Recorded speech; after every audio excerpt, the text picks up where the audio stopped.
Hey everybody, I'm the Ranting Monkey, and today we're going to talk about the allegations swirling around Milo Yiannopoulos.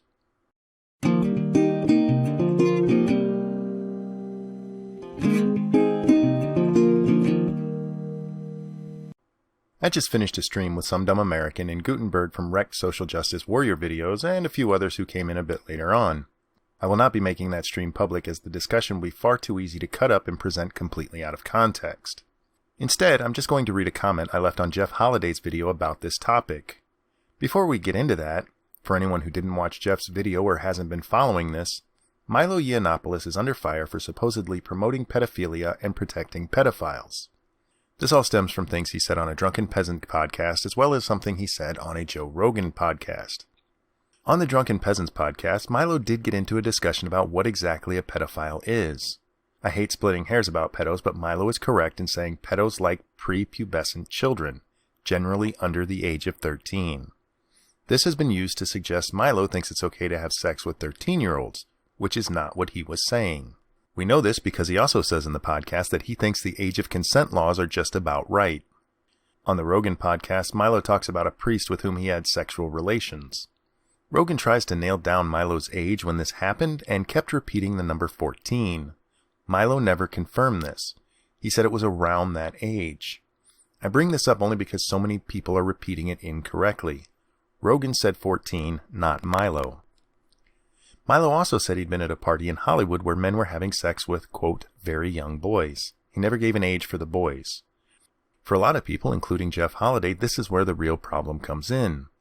Milo never said that he reported anybody for this action.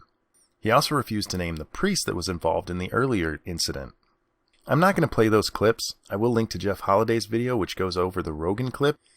Milo has issued a statement where he says that this is all bullshit, that when he said young men, he meant boys, and that gay men sometimes refer to young men as boys. He also says that he was talking about his own relationship when he was 17 and the other individual was 27 when he was talking about older men. Okay, that's enough background. On to my comment from Jeff's channel. Elephant in the room. This came out as a political attack against Milo because he was invited to be the keynote speaker at CPAC.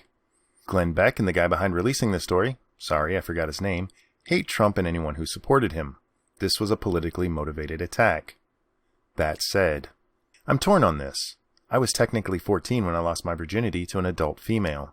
My adult grown brain knows that this was abuse, but I was there and I know I was entirely the aggressive party, not her.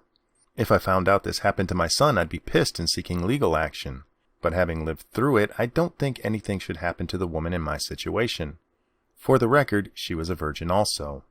So I understand Milo's take on the priest that abused him. I get how he can justify it in his mind and how he doesn't see it as abuse. As a society, we, whether we talk about it or not, see Milo's situation and mine differently because mine was with a woman. It is entirely possible Milo was the sexual aggressor. That does not excuse the priest at all. Not even a little bit. As an adult, he should have said no.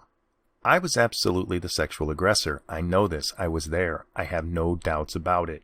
But how many people will consider Milo's situation to be much worse than mine because his was with a man?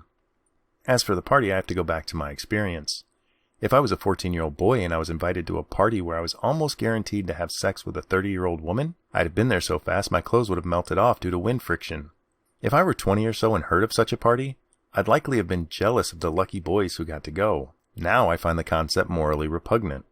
Apply that thinking to Milo. He had been through it and doesn't see it as a horrible thing. At the time of that party, he would have been in his early 20s, not far removed from the abuse he went through. But to him it wasn't abuse. It's something he would have willingly participated in when he was a teen. There are teens who enjoy sex and will chase adults. I know, I was one. That doesn't make it right for them to have sex with adults. It is the adult's responsibility to say no. I think Milo is wrong, but I understand the thinking that leads him to be wrong. That's the end of the comment, and for now, that's where I'm going to leave it. Milo has a press conference scheduled for 3 p.m. Eastern Standard Time tomorrow the 21st in New York City. He will be giving a statement and then taking questions.